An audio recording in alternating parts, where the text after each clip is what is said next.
One of the most influential books of the 20th century is a small book called The Stranger, L'étranger, by Albert Camus, a Frenchman. We want to spend today discussing just this one book, although he has written many, and although his journalistic essays may be even more enticing, but less obsessive,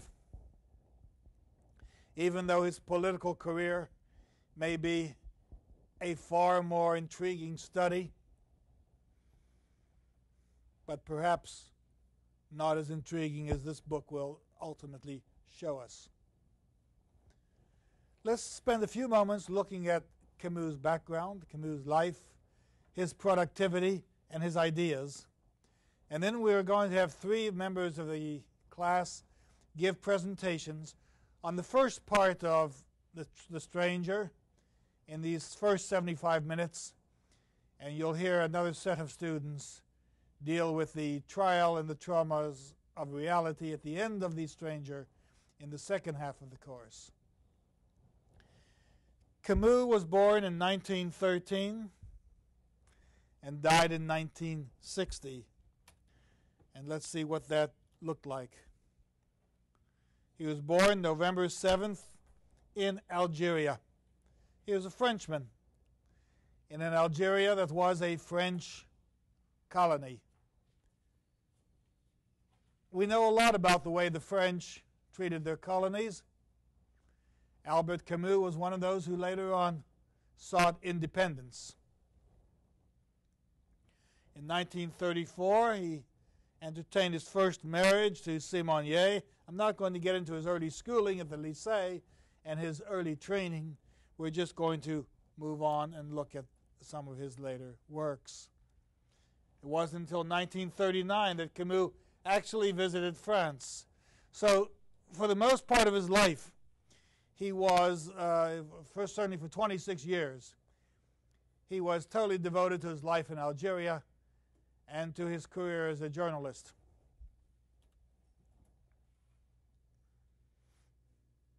In 1940, he served and worked on the staff as a journalist for the Paris Soir, and it was there that he engaged his second marriage.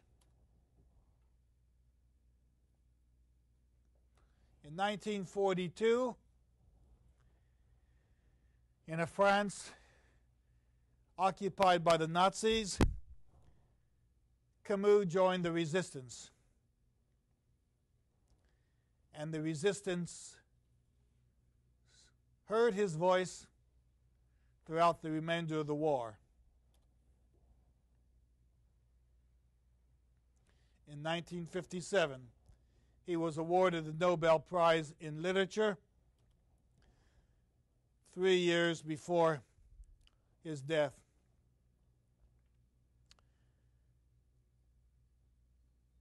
His journalistic career spanned from 1944 to 47 with the newspaper Combat.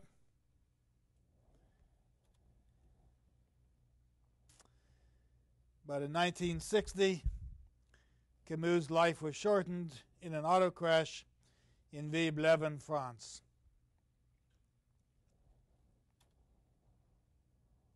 A few details of the important historical events of the period.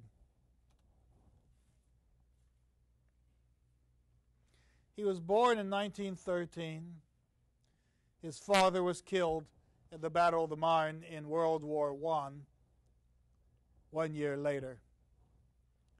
We looked at a Pearl Buck story where a soldier returned from war who had been flying a bomber, achieved a reconciliation and an empathy with his father, whom he learned was involved in bayonet warfare in World War I. And the two of them, fighter in World War I and a fighter in World War II, each had experiences that no one else could understand and that it was better not to tell. Camus, a resistance fighter, a worker for the underground newspapers in France during World War II, could only have recalled the war that his father fought earlier against the Germans and died for. In 1935, Camus joined the Communist Party. It seemed to him to be necessary because of the differences in class structures and because of the need to subvert dictators and oligarchs. But he found out that the progressive views of the party were not what he wanted. They literally imprisoned thinkers. They wanted a strategy that had a single aim, and the aim was more important than the means of achieving the aim. That is, there was a dictatorial and autocratic nature to the designs of the communists, both in Russia and in China, and certainly in the people he was involved with in France. So he broke with the Communist Party in 1937. In 1939, war began. Hitler invaded France. In 1939, Germany invaded both Poland and France.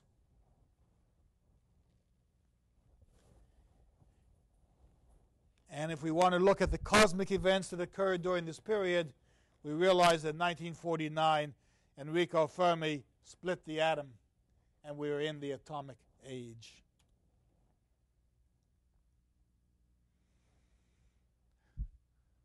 It would be compelling to begin to read Camus' newspaper essays, his journalistic accounts, his description of the war, but that would require an entire course on the writing of Albert Camus, and we have only this one day to study his important novel. Germany surrendered May 7th in 1945, Japan September 2nd, 1945. And if we were to characterize the period after the war, we would realize that it is a period of trauma where colonial powers where colonial governments or colonial entities were asserting their independence. And it was during this period that France was to give up Syria and that France was to see Algeria ultimately gain its independence, but not Camus. The period from 1945 to 60, a major period of independence through the Middle East, through Africa, but not until 1962, 2 years after his death, did Algeria achieve its independence from France, a cause that Camus himself advocated.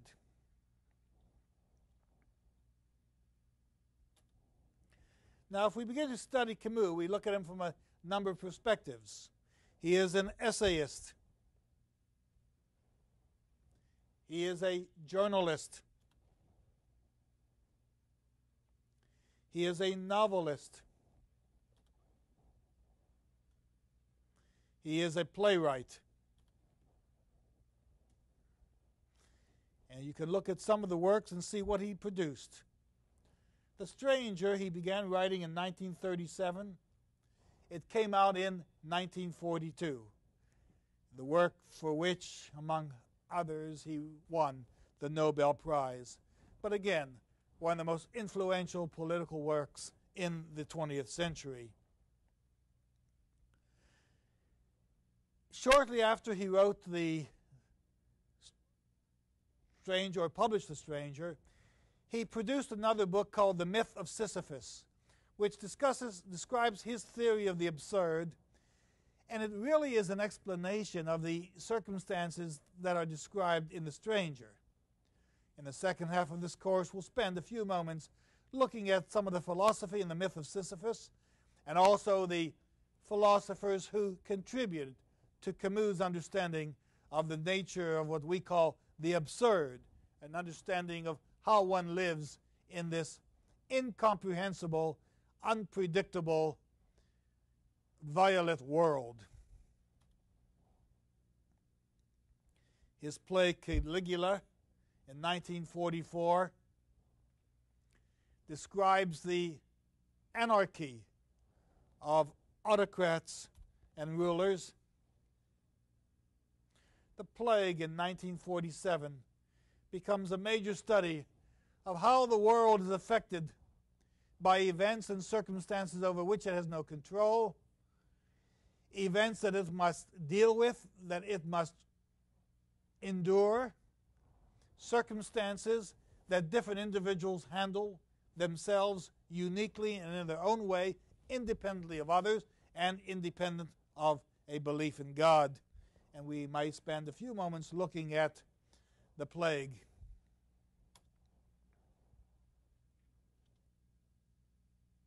The rebel in 1951 becomes really a rebel with a cause, not so much a rebel without a cause, although you don't need a cause to achieve in Camus' epistemology. All you need is to exist and to find your place among the situations, among the people whom you meet accidentally and who depart from you accidentally. The Fall in 1957 becomes a major work of his. What is Camus' philosophy? We want to spend a few moments looking at these key points.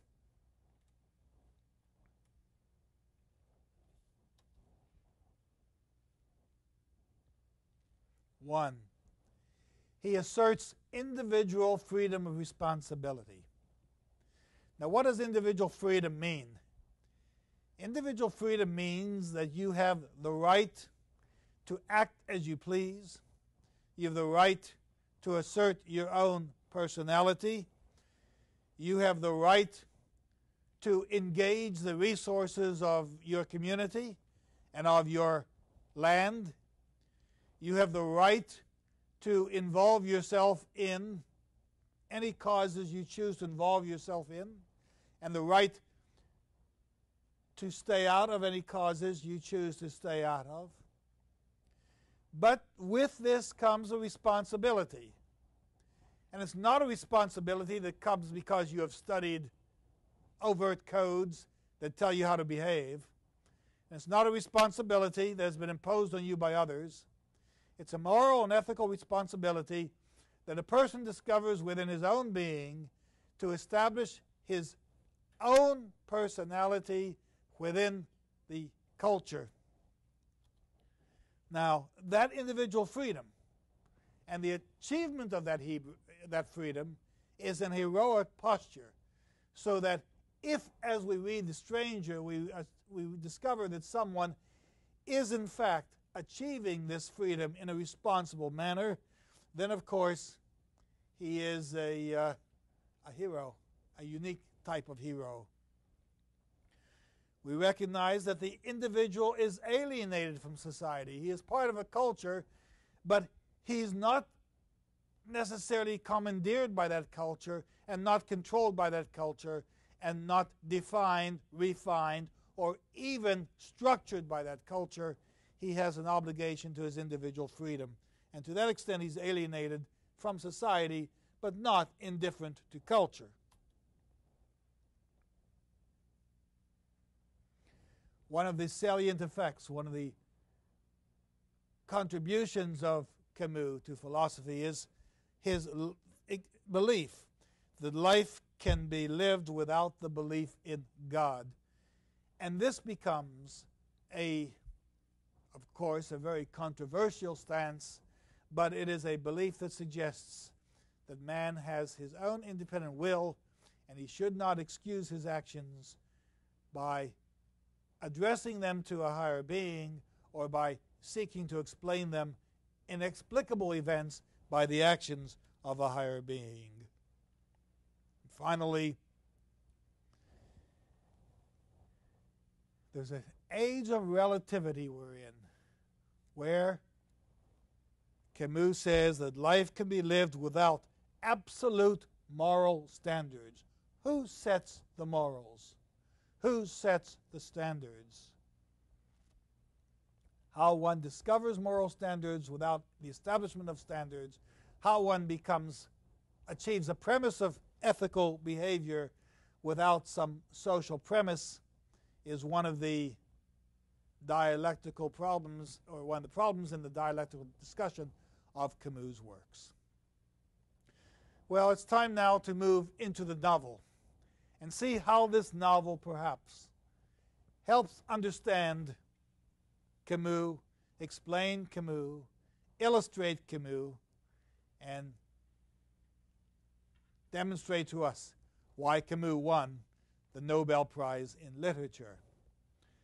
We're going to hear first from Miss Joanna Gustin, who is going to discuss the early pages of The Stranger, the funeral, and Meursault's experiences with Marie. Miss Gustin.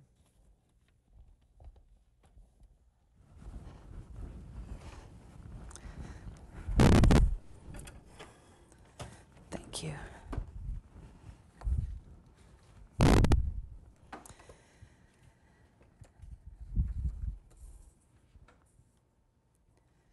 Hello. I am going to be dealing with the first two chapters of the book, The Stranger. And as Dr. Rothman illustrated, The Stranger was published in 1942. It was awarded the Nobel Prize for Literature. He was awarded the Nobel Prize in Literature in 1957. The Nobel Prize Committee quoted that, "For his important literary production, which, with clear-sighted earnestness, illuminates the problems of the human consciousness in our times."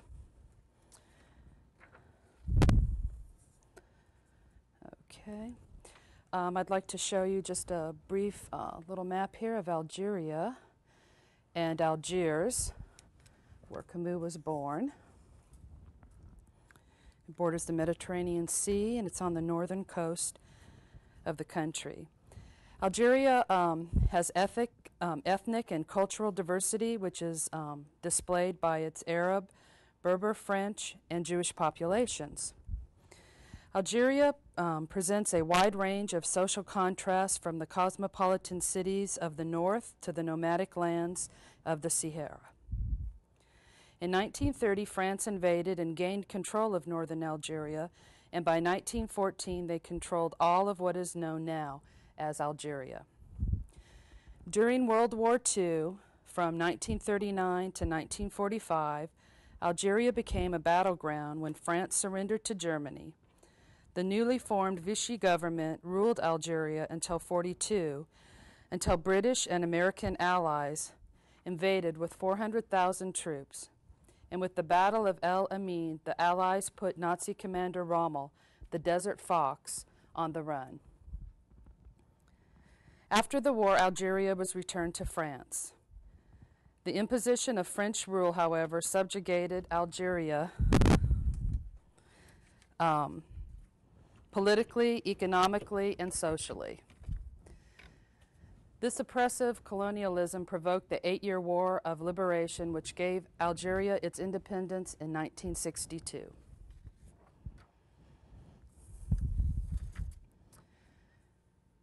Just a little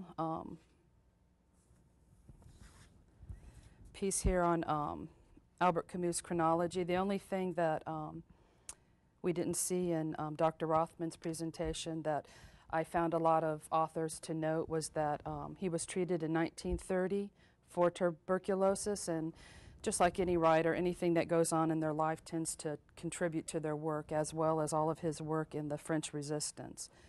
That just naturally comes through in a lot of his writings. I'd like to also go over just a little bit of some of the comments that were made in the foreword of our book by Matthew Ward. It was, of course, originally written in 42, and The Stranger was translated into English in 46. And Mr. Ward mentions that Camus acknowledged employing an American method in writing The Stranger. In the first half of the book in particular, the short, precise sentences, the depiction of a character obsessively without consciousness and places, the tough guy tone, which I think that we can relate to the tough guy tone from some of the old black and white movies that we're used to seeing. And another quote is, in addition to giving the text a more American quality, I have also attempted to venture further into the letter of Camus' novel to capture what he said and how he said it, not what he meant. Okay. The first chapter deals mainly with the funeral of Monsieur's mother, and the second chapter deals with a relationship he develops with Marie. And within the first two sentences of the novel, unique character insights of Meursault are revealed. And the first two sentences are, Mama died today or yesterday, maybe I don't know. And just reading those first two sentences, I thought this is going to be a very profound book because it certainly caught my attention.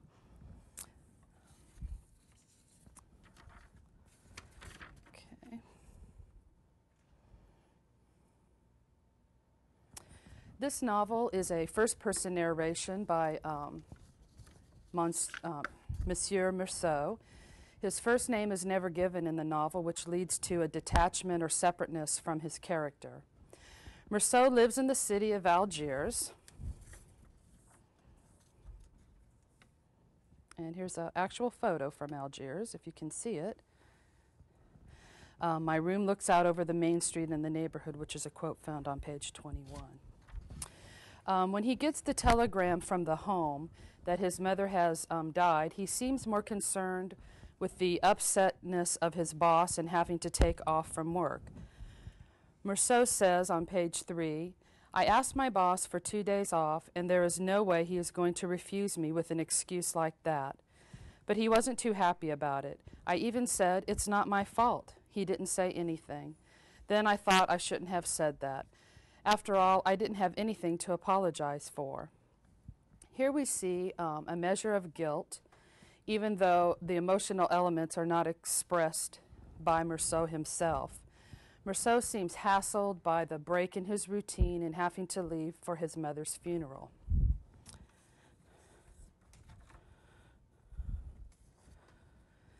Before he does get ready to leave, he goes ahead with his regular daily routines, and he quotes on page 3, I ate at the restaurant at Celeste as usual. Before he departs, he conveys to the people in the restaurant that his mother has died, and he finds compassion there. There's a quote on that page 3, that says, everybody felt sorry for me. You only have one mother. At this point, one is inundated with descriptions of the events of having to travel to Marengo. Here's a picture of what the autobuses look like in Algiers. There's a lot of people standing around this one, but I think it gives you an idea. They certainly differ from the metro buses that we have.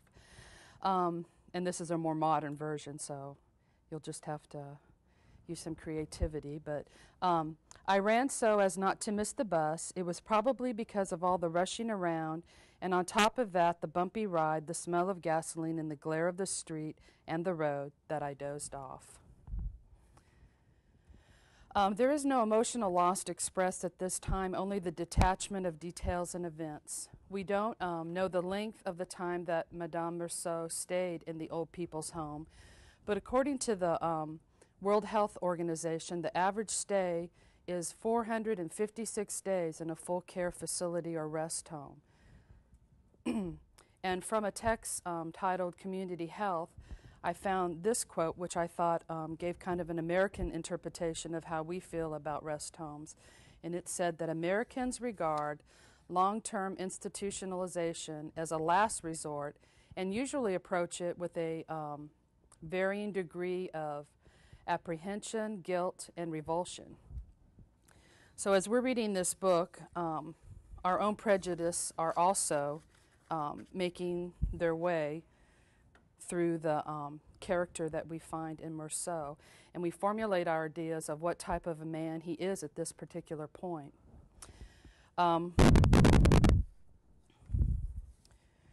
When he gets to the little town, he has to travel a little distance, and the first person he meets is the director that confirms that Meursault was his mother's sole support, and then he comforts him by saying, "You don't have to justify yourself, my dear boy. I've read your mother's file. You weren't able to provide for her properly.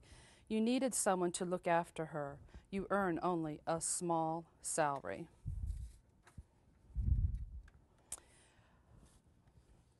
I also happened to discuss with a local funeral director, just out of curiosity, when an individual doesn't have any family per se, or even just one member, how do they go about conducting a service?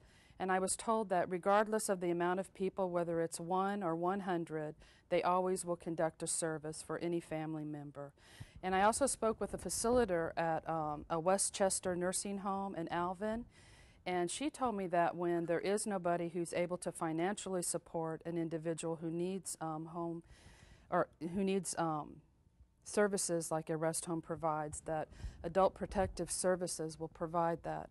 And after World War II in this country, with the growing population of the elderly, we instituted Medicaid, which provides those services for people who don't have the proper finances.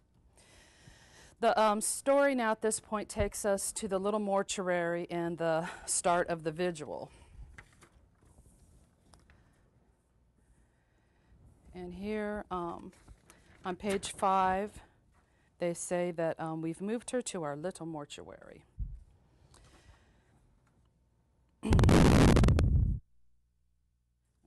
In a commentary that I read by Patrick McCarthy, he suggests that Meursault's indifference at his mother's funeral is not a conventional indifference, but the mark of a deeper relationship which contains love and hatred, neither of which can be expressed.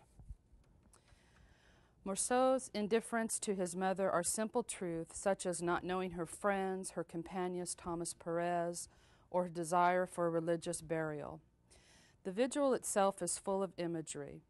From the book called The Death and the Afterlife in Modern France, a better understanding of the visual is that during the night the body would be watched over by friends and family. It was believed that the soul of the dead had not yet definitely departed from the body. Prayers would speed the soul to heaven, and that's part of why they stayed awake all night. And they also made a quotation in that same book that the family offered a drink, usually hot coffee, to those who came to the vigil. I'm sure this was to help them stay awake.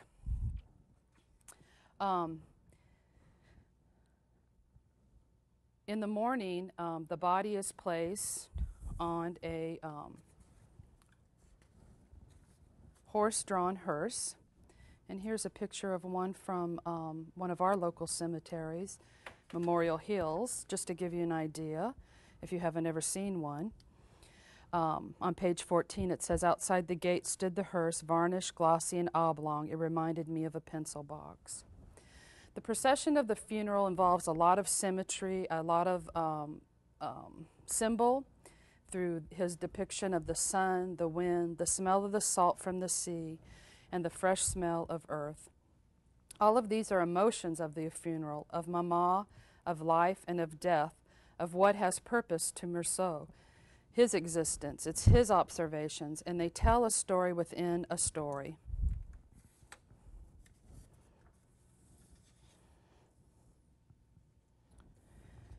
Here I have a picture of a cemetery and some red geraniums. On page 18, he notes the red geraniums on the graves in the cemetery, the blood red earth spilling over Mama's casket.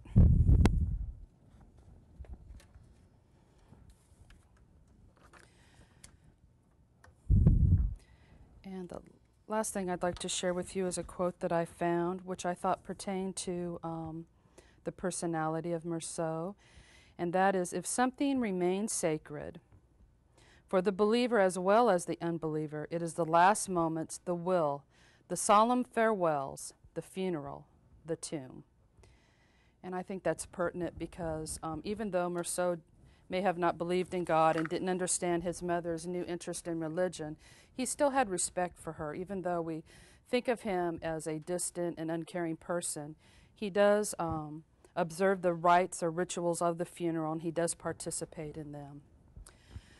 Meursault attests to several images that stood out for him, and for instance, the things that he marks at the end of chapter 1 are Perez's face, the church and the villagers, the red geraniums, and then last, his great joy when he was returning home and he entered the nest of Algiers.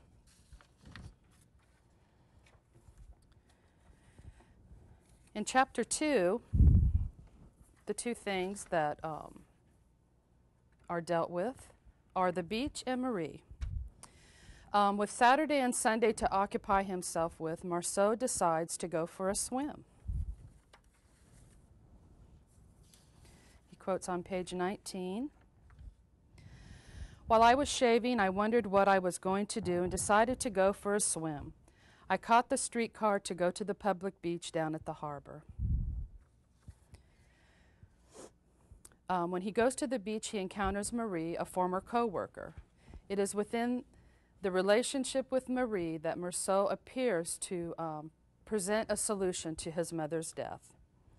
We are taken from death and burial to renewal from the ocean and also from Marie. Marie is whimsical, curious, and seemingly the cure to Meursault's ill feelings and discomfort from the previous day. Marie leaves Saturday to go to her aunt's, and Meursault awakes on Sunday morning longing to find memories from Saturday and also from Marie. He wanders through Sunday alone in his apartment. His only observations are the mundane events outside of his window. He leaves us with his thoughts as he concludes this second chapter by saying, "I shut my window and I was coming back. I glanced at the mirror and saw a corner of my table with my alcohol lamp next to some pieces of bread. It occurred to me anyway, one more Sunday was over, that Mama was buried now and I was going back to work, and that really nothing had changed." The following chapters will tell more of this stranger, this Meursault, this man who we don't necessarily understand right away. And before I conclude, I'd like to share some of my favorite quotes from the work and also two critical commentaries. The first is on page 17 of the book, and it's "The coachman's hard leather hat looked as if it had been molded out of the same black mud. I felt lost between the blue and white of the sky and the monotony of the colors around me, the sticky black of the tar, the dull black of all the clothes, and the shiny black of the hearse." I thought that was a very beautiful illustration of the funeral procession, and it has so much in it. We could spend forever practically analyzing it. And the last one on page 20, "Once we were dressed, she seemed very surprised to see I was wearing a black tie, and she asked me if I was in mourning. I told her Mama had died. She wanted to know how long ago, so I said, yesterday. She gave me a little start, but didn't say anything." And I think that's a good insight to Marie, that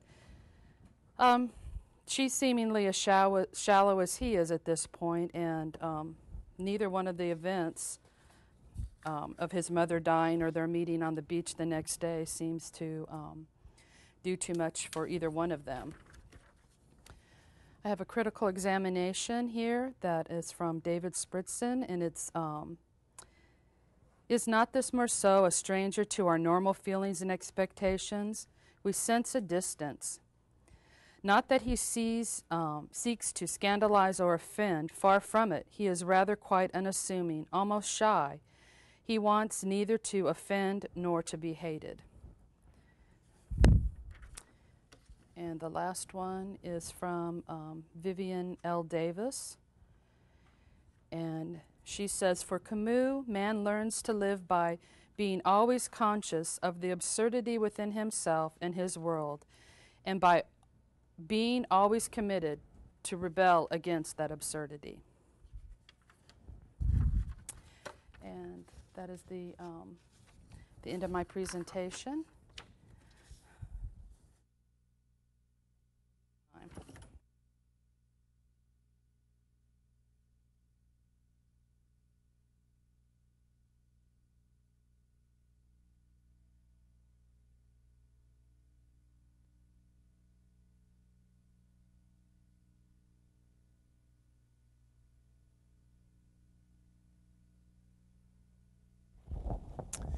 Thank you, Miss Guston. When you begin looking at Camus and studying the way the events happen in the present but sound as though they happened in the past, you're, of course, introduced to very particular details. If you look at chapter 2, he has returned from Marie, and to the extent that he has had an affair with Marie, he develops a relationship with Marie, and she even invites him to marry him, or to marry her. He's indifferent to that. He will go along with what seems to be the right thing to do, what seems to be a necessary thing to do, what seems to be a proper thing to do. But it's the detail that begins to attract our attention, because Morceau is not only a sensual person, but he is sensuous in his apprehension of detail. Miss Guston has mentioned to you the odors of the sea, and the sense of the night, and the oppression of the sun, which becomes a detail throughout this novel. He says, when I woke up, this is on page 21, Marie had gone. She'd explained to me that she had to go to her aunt's. I remember that it was Sunday, and that bothered me. I don't like Sunday, so I rolled over, tried to find the salty smell Marie's hair had left on the pillow, and slept until 10. Then I smoked a few cigarettes, still in bed till noon. I didn't feel like having lunch at Celeste's like I usually did, because they'd be sure to ask questions, and I don't like that. He does look over the balcony, and he sees below him at the end of the chapter, after a series of events have occurred, he says the street lamps were making the pavement glisten, and the light from the streetcars would glint off someone's shiny hair, or off a smile, or a silver bracelet. Now, here he is on a balcony looking below him, looking at the people moving about, who have been created, who are there accidentally, whom he views accidentally. And if there's anyone higher up looking down at anyone, this becomes almost a parody of God looking down on man, as you have Morceau looking down on the people below him. He says, soon afterwards, with the streetcars running less often, and the sky already blue above the trees and the lamps, the neighborhood emptied out almost imperceptibly until the first cat slowly made its way across the now deserted street. So your vision is not only the vision of people, but it becomes the perception of animal life and the beings that otherwise would not be noticed. But this special perception of Meursault, this insight, far greater than the insight that most people would attach to it, and since Meursault's telling the story, we assume that it is his vision we're seeing, albeit through Camus.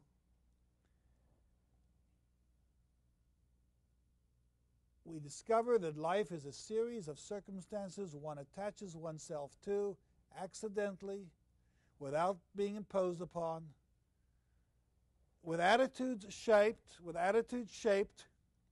without, again, being forced upon us or being directed by anyone else. And to this extent, Meursault has a freedom that will exhibit itself other places in the novel. But the freedom does not prevent his meeting people like Marie and others, the people on the street. And so these accidental meetings become the relationships developed throughout the novel between Meursault and others. And now we're going to have Mr. Jason Tamez, who will discuss one of these relationships, and that is a gentleman by the name of Raymond, whom Meursault becomes interweaved with, and whose circumstances inextricably lead to Meursault's disaster. And we call it a disaster before we discover what the consequences of that disaster seem to be.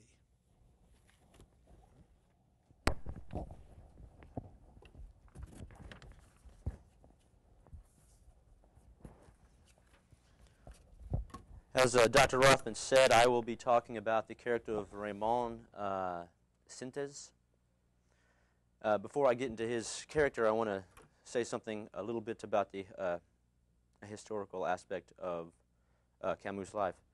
In 1938, he had a position on the newspaper, the Alger Republic. And this paper believed in the Arab equality with Europeans that was against French rule in Algeria. So Camus began writing these articles about the economic condition of the Arabs. The articles were very controversial, and Camus became known as someone who refused to go along with the general anti-Arab sentiment of the majority of Europeans in the country. So Camus was known as he was a pied noir, literally meaning Blackfoot in French. It's the term for a Frenchman or a European born in Algeria. Algerians have been ruled by France since 1830. In the early part of the 20th century, the population of Algeria had grown considerably, and the worldwide economic depression of the 1930s had resulted in increased Arab poverty. At the time that Camus was beginning work on The Stranger, the Arabs of Algeria were seeking to establish their own political and social identity in a country where they were treated like second-class citizens. The presence of so many Arabs and Europeans living side by side created an air of tension throughout the country. And in The Stranger, Meursault's outbreak of violence is against an Arab, and the sequence of events on the beach leading to the murder are set against the backdrop of an Arab-European hostility. Now, the character of Raymond was based after a man that Camus had met in 1938, or supposedly based after this man anyway. His name is Pierre Galindo. He was a partner in a grain export company in the Algerian city of Oran. Camus was intrigued by this tough-looking silent character, and there were also stories or rumors that this man, Galindo, had once had a violent encounter with some Arabs on a beach. So consequently, Camus ended up using this man as a model for two of his characters in The Stranger, Raymond and Meursault. Now, describing Raymond's character, general overview of him, he is Meursault's neighbor. He lives in like this vague world of criminality, but he has a primitive sense of honor. He has a code that he lives by. I mean, he tells everybody that he's a warehouse worker, even though he is suspected of being a pimp by everyone in the community. He also possesses a sadistic quality. He freely inflicts pain upon others when he feels that his dishonor or code has been offended. He is shrewd, as we see in his dealings with the police and the Arabs and the Arab woman, that is, and he is capable of a friendship of a rather superficial order. In some ways, his moral attitudes are quite bourgeois, quite reflective of the French in Algeria. I'd like to note many critics have paralleled Raymond's sadistic nature and treatment of the Arab women with Meursault's treatment of his mother, sending her off to the home without care, supposedly.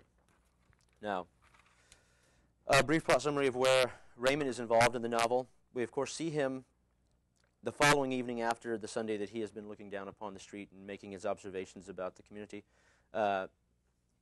He meets Raymond Sintes, who invites him to dinner. Of course, Raymond tells Meursault at that time about his Arab girlfriend who has been unfaithful to him, and he wants revenge. Pretty detailed story in Barcelona, I will point out later. He asks Meursault to write a letter, a real stinker that will get her on the raw, that will make her come back to him so that he can then revile her and throw her out. Meursault accordingly agrees to write the letter. The next weekend, Meursault and Marie they go swimming, and when they come back after their sexual encounter and everything in their room, in the apartment, they hear, of course, a quarrel from Raymond's apartment. A crowd is gathered at Raymond's door. Meursault and Marie investigate. Meursault refuses to call the police. He finds that Raymond has beaten the girl, and later on, Meursault agrees to testify to the police on Raymond's behalf regarding the reasoning behind his beating this woman. Now, the following Sunday, Marie and Meursault are to accompany Raymond on an excursion to the beach, where they'll spend the day with a friend Masson, a friend of Raymond. Before they leave on the bus, Raymond points out to two Arab men, the two Arab men that are near the bus stop. He says that one of them is the brother of the girl he had beaten, and Raymond seems a little worried that they'll try to harm him for beating the girl. At the beach, Raymond has lunch with Meursault and Marie. Meursault, Raymond, and Masson go to a walk where they encounter the Arabs. They've apparently followed them from Algiers. And after a brief fight, of course, one of the Arabs pulls a knife out, slashes Raymond across the arm and the mouth. The Arabs flee. Raymond's not seriously hurt, but he goes to the doctor. When he returns, he goes for a walk. Meursault follows him. Raymond and Meursault encounter the Arabs again, and Raymond searches for an excuse to shoot the man who has stabbed him. Meursault talks him out of it for the time being, takes the gun. As they discuss how to handle the Arabs seem to vanish in thin air. Raymond and Meursault then return to the house. This course of events leads to Meursault again taking a walk on the beach by himself. He is imposed upon by the sun, by the weather. He meets one of the Arabs. They confront each other, and of course, the killing of the Arab ensues. That marks the end of part one, of course. In part two, we only see Raymond, the character of Raymond, in a brief stint at the trial. He gives us testimony, tries to give his opinion in regards to Meursault and his life. But it has really no consequence in the case of Meursault. So, also, in regards to the derivation of the name and the character of Raymond, Camus' mother's maiden name was Sintes, and he, of course, included this as the last name of Raymond now. That could be tied into many arguments about how he treats his mother with the character of Raymond. I'll save that for another discussion. Now, from this point, Camus uses Raymond as a sort of vehicle for moving the story along and involving Meursault in the actions that will lead to his eventual downfall. Raymond is a sort of symbol of the extreme potential of what Meursault has within himself. This friendship between Meursault and Raymond, initially, the night of the dinner, it revolves around a display of masculinity and the subjugation and hostility towards women. Raymond's room, the setting for this relationship, is replete with photos of boxers and nudes, and he proceeds to give his account of how he beat up the woman and then her brother in a dispute about virility. Displays that go on during this account that occurred with the Arab woman's brother. Of course, they entail a lot of displays of masculine nature. In this first quote I have here, he comes down. Oh, he said, as he's riding the streetcar and he sees as he's on the street and sees the Arab riding the streetcar, he says, "Come down off that streetcar if you're a man." He wants the Arab, to come and prove his masculine worth. Also, he, in a display of masculinity with Meursault, Meursault recognizes that in this quote, when I rose, Raymond shook hands very warmly, regarding that men always understood each other. There are further accoutrements of masculinity that abound from the following actions. They go out drinking, there's smoking involved, they play billiards, and there's even a prospective visit to a brothel. All of these are, I would say, considered very masculine in nature. I don't know of any women that... Anyway, never mind. Raymond's he's always describing Meursault as a pal, another, I guess, a nickname that men call each other in the most masculine sense. Also, in this initial meeting, there is the woman issue. Here, we see Raymond's obvious brutality towards women, the beating of the woman, the subjugation of the woman, his saying that she's being unfaithful to him, when in actuality we know that he, as a pimp, she may just not be being faithful to his in his observance of what a prostitute should do for a pimp. Now, in this scene, Meursault agrees to write the letter to the female, the Moor. He becomes participatory in the same brutality towards women that Raymond projects. He's not really aware of it, though, but it symbolizes his indifference to everything in regards to women, to the love of Marie, to the mother situation, just to women in general. Now, moving on to another aspect that Raymond kind of symbolizes in the story is his regards towards authority. Raymond works against authority. I mean, more importantly, he stands for an aversion to adherence to the conventions of society, which we kind of see also in the character of Meursault. His occupation as a pimp is evidence enough against this, or in evidence enough in favor of this. Meursault favors these feelings of aversion when Raymond beats up the Arab woman, and Meursault, despite the pleas from Marie, refuses to call the police. He says, this quotes here, he says, Then she asked me to go and fetch a policeman, but I told her I didn't like policemen. Later, after the incident is over and he's recounting it with Raymond, Raymond asked him what he thought of the entire situation and asked him whether he acted in a masculine enough manner, even though he didn't retaliate against the officer. And Meursault says, I told him I hadn't expected anything whatsoever, and anyhow, I had no use for the police. So here, in the character of Raymond, we see him being a pimp, his aversion to authority. He's going against what is accepted in society, and we see also in Meursault's actions the same thing.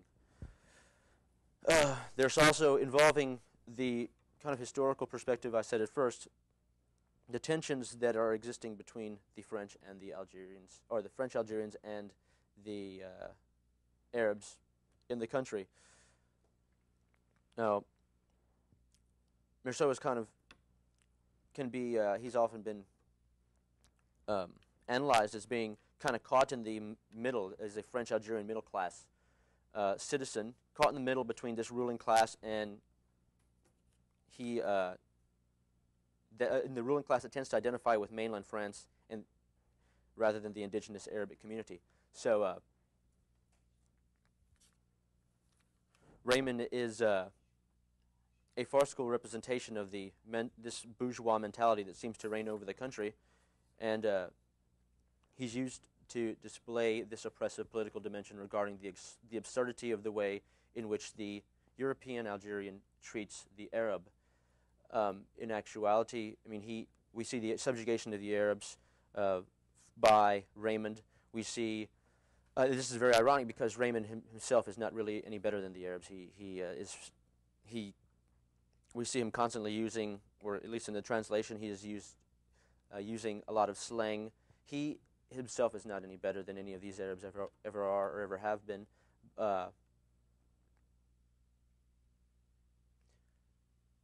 There's the application by Camus that the French ruling class are in fact wrong in the subjugation of these people. In part two, we see that Raymond's opinions are of no value in the court venue, and Meursault himself is reduced to the role of the observer. He too has no say in his destiny, as Raymond has no say. Now, one last point that I'd like to make about Raymond. Raymond is unlike Meursault, Raymond does not have a connection with nature. He doesn't ever go into the water. When they go to the beach, he is described as being pale and white in skin, as opposed to Raymond and Marie, who have nice tan skin. This is the one place where Meursault finds truth he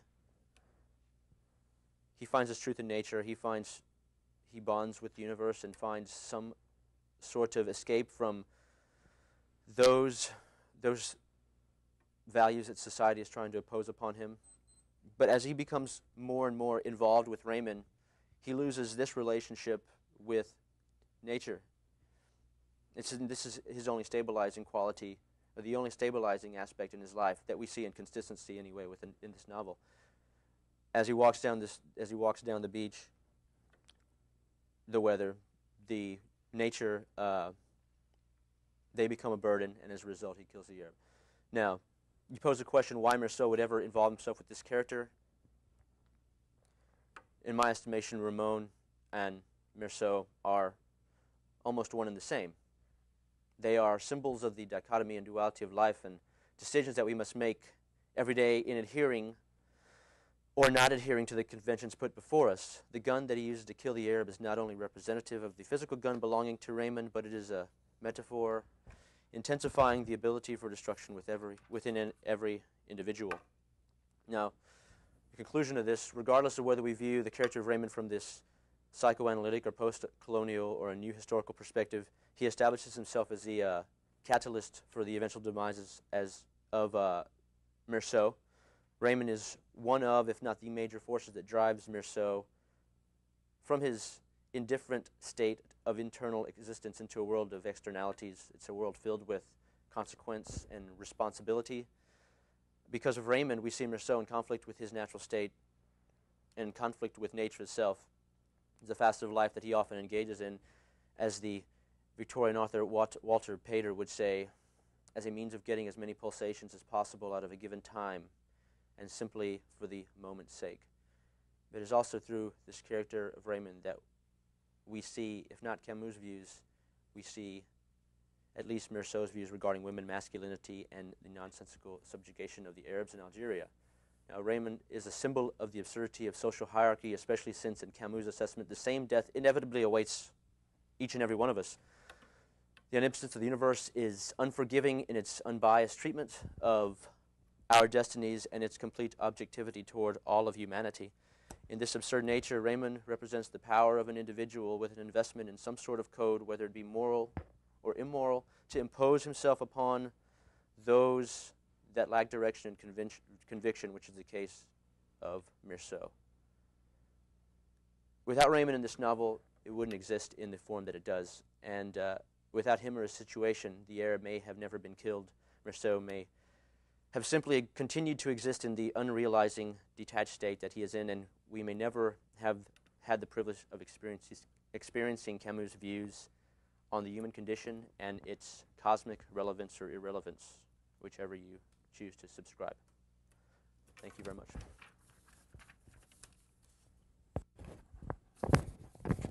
Thank you, Mr. Tamez. What you've demonstrated, of course, is that while we see Meursault separated from others, perhaps apart from others, perhaps even isolated from others, there is a symbiosis.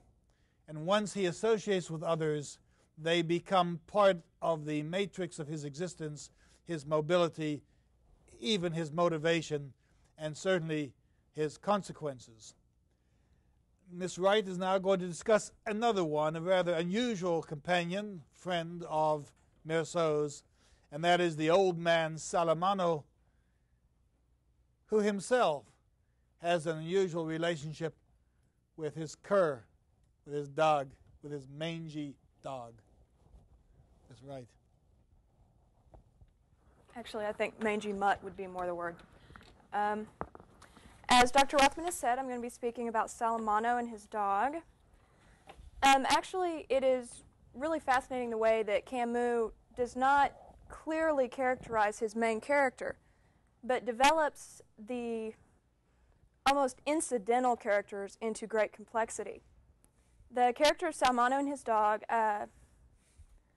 actually they represent a codependent relationship, almost a symbiosis. Actually, it is stated that they even almost look alike. They are both bad-tempered, old, and while the dog is mangy, the man is almost bald. They both are scarred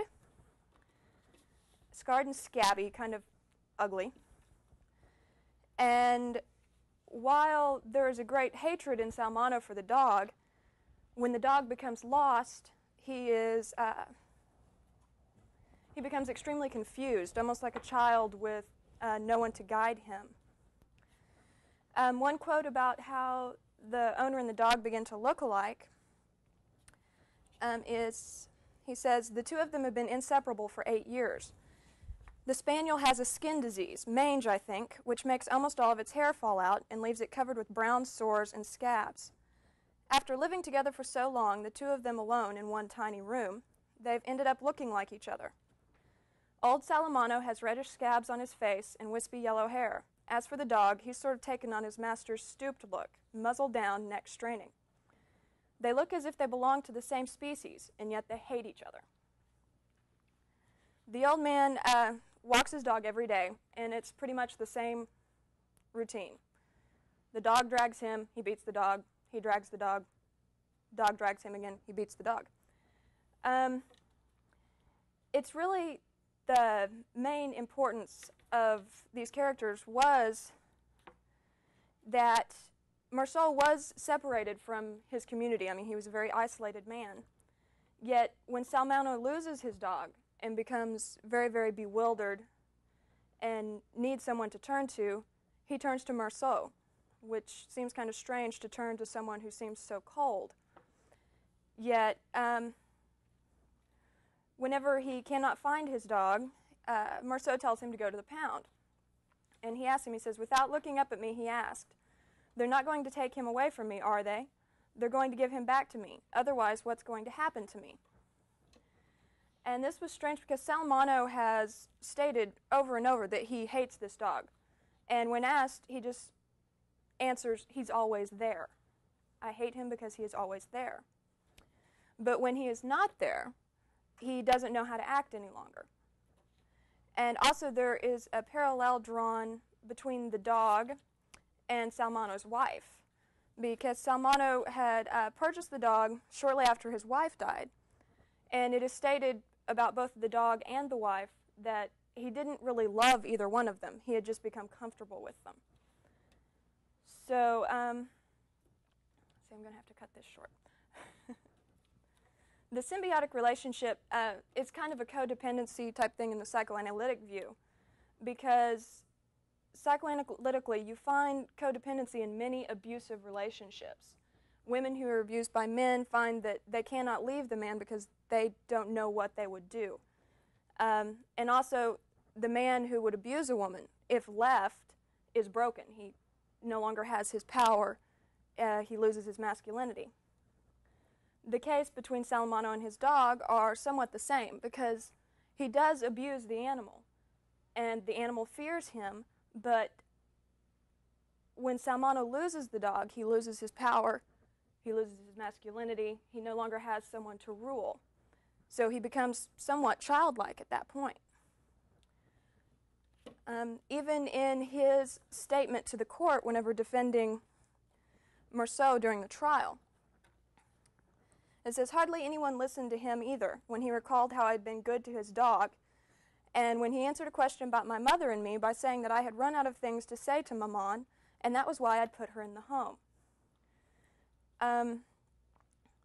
He's still totally fixated on his dog. Everything comes back to, so-and-so was good to the dog. You know, I can't find my dog. He's not in the pound. And this total just fixation of Salamano upon his dog separates him from society, much like Marceau is. He separates himself by just, the dog is the only one that he connects to. And when the dog is lost, he no longer has any connection between himself and his reality. I had another quote in here.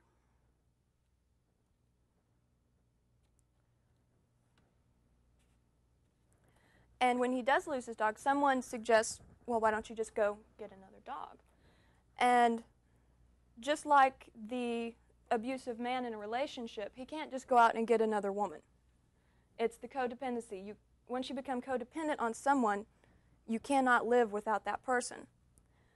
This quote says, "I told old Salamano that he could get another dog, but he was right to point out to me that he was used to this one."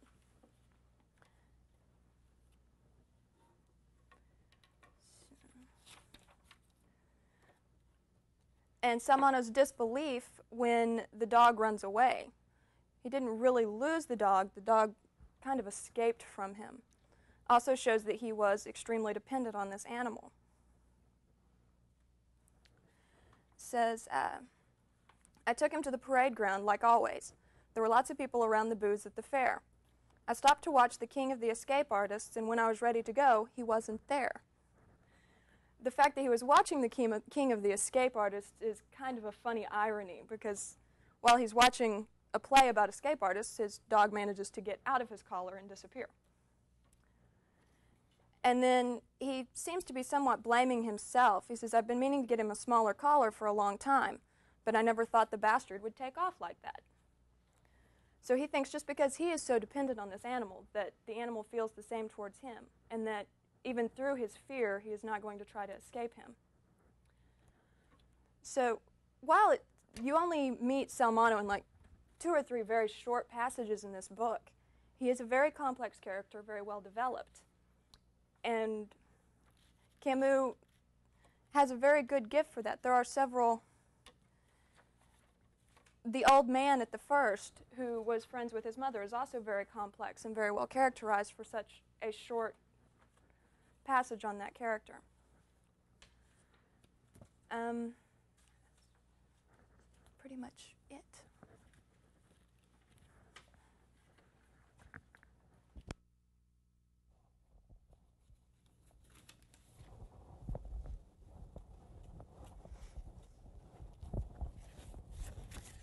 The relationship between Marceau and Salamano is noted first on page 26 of the text, where we meet the old man as Marceau is going up the stairs. He says, "I ran into an old Salamano, my neighbor, across the landing.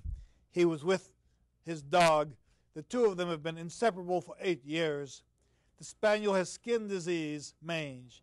Now we identify the old man, we identify the nature of the dog, we identify the fact that even illness, sickness, disease isn't going to keep these two apart from each other.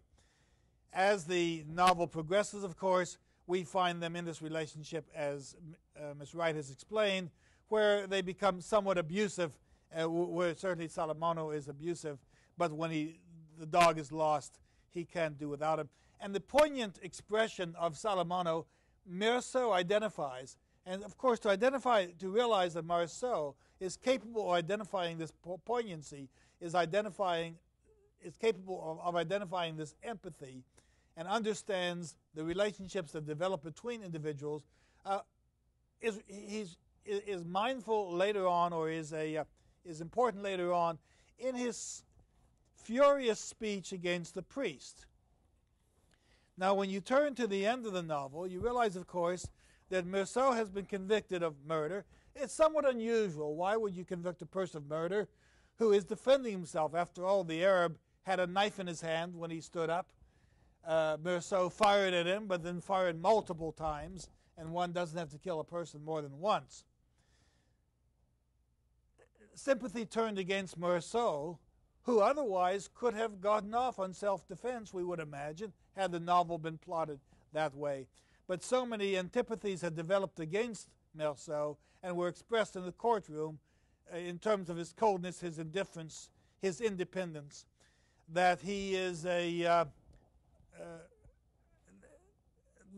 he's convicted.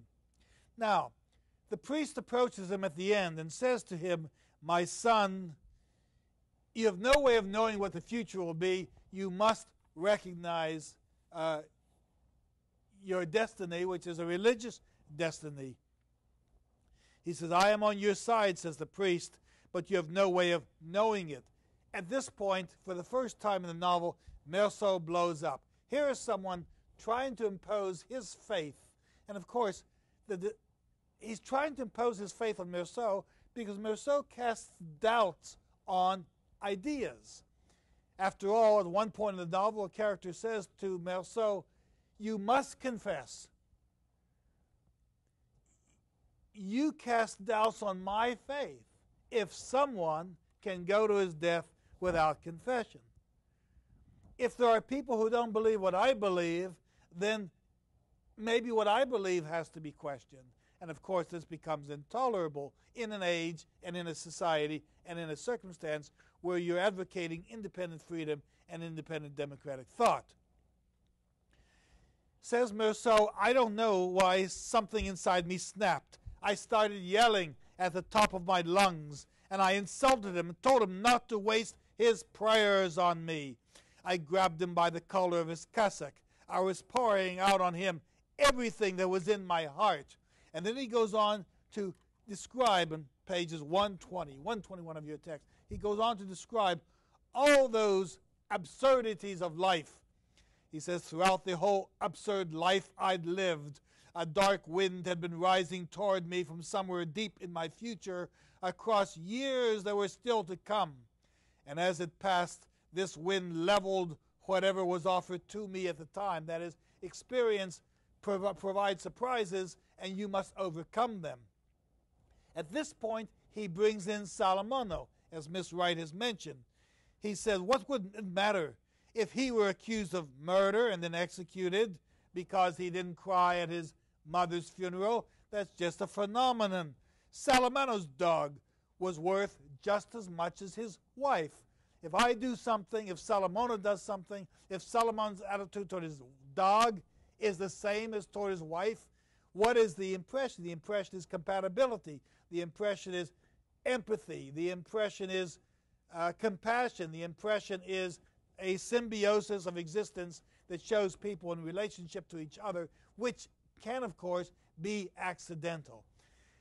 After this discovery, after this realization that he has exploded emotionally, Meursault realizes that his life is going to end. He's lived it the way he wanted to live it. He has nothing to regret about it.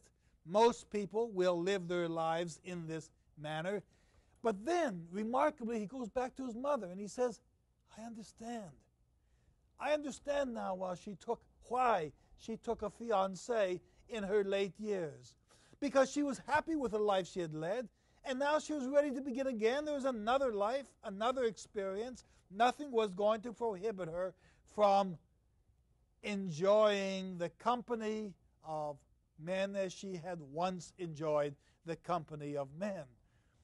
And so, from the beginning of the novel, where he seemed indifferent to his mother, now at the end of his novel, his mother teaches him a truth, but it's a truth that he's held on to, and perhaps he has learned that the experiences you encounter become the identification or become the motifs that identify your own life.